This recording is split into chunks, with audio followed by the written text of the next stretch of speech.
G'day guys, great to be with you today. I want to talk to you about deadly emotions, the overlooked battle. This is a topic I've been talking to others about just recently. Can you answer the question, why do women cry when they get married when it's meant to be the most happiest day of their lives? You ever think about that? Or why do men cry over spilt iced coffee, which is an advert here in South Australia? It's hilarious. Emotions, I mean, they're hard to unpack, aren't they? And I believe they're deadly. And they are the overlooked battle. You know, we fight in the flesh, we fight in the spirit, we fight with our neighbor, but we forget sometimes the battle really comes back to our emotions. The Bible says in Proverbs 17, as a man thinks, so is he.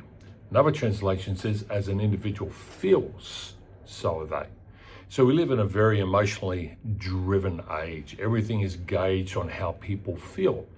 I mean, Australia at the moment is very emotionally driven. It's in politics, immigration, the war, the fuel. It's all happening.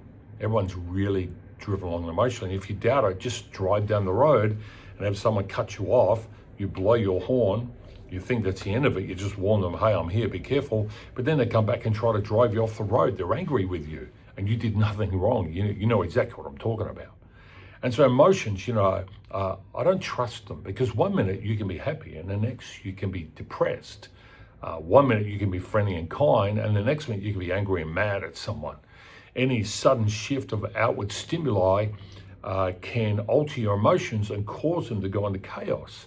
And especially as a Christian, this is really important, that this is a battle we all face, because what happens if we're not careful, those emotions out of control can help us lose our spiritual equilibrium and make us vulnerable to the enemy.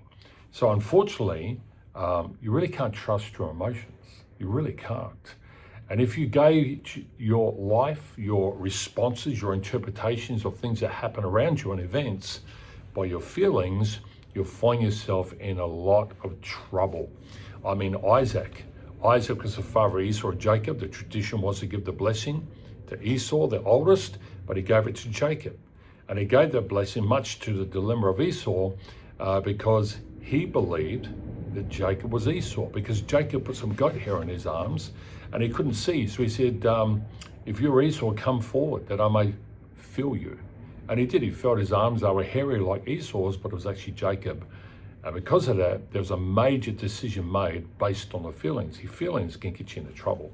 So there's three things that you need to be aware of in feelings that I'm very cautious of, and that is anger. Anger is one of those emotions that once it gets a hold of you, you can get in trouble. This is why the Bible says, be ye angry and sin not, because it leads to sin. It can lead to very awkward moments. You're in a meeting, you bang the table, I tell you, it can change the whole atmosphere of that meeting.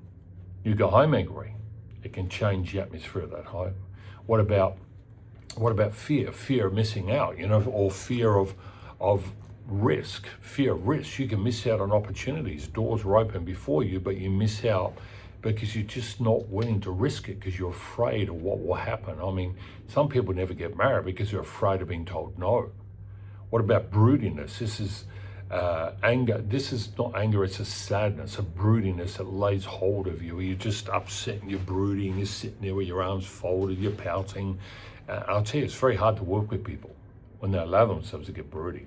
So there's three things I think we need to do that'll really help us harness our emotions. Number one, never make a decision under the influence of a strong emotion. Just don't do it. Which means, secondly, what you need to learn to do is pause and breathe. Just pause and breathe. Take a moment. Maybe give it 24 hours before you do anything. Thirdly and lastly, as a believer, you need to pray and get dominion. You've got to get some self-control and ask God to help you. I believe that God is interested in every detail of your life, including your emotions.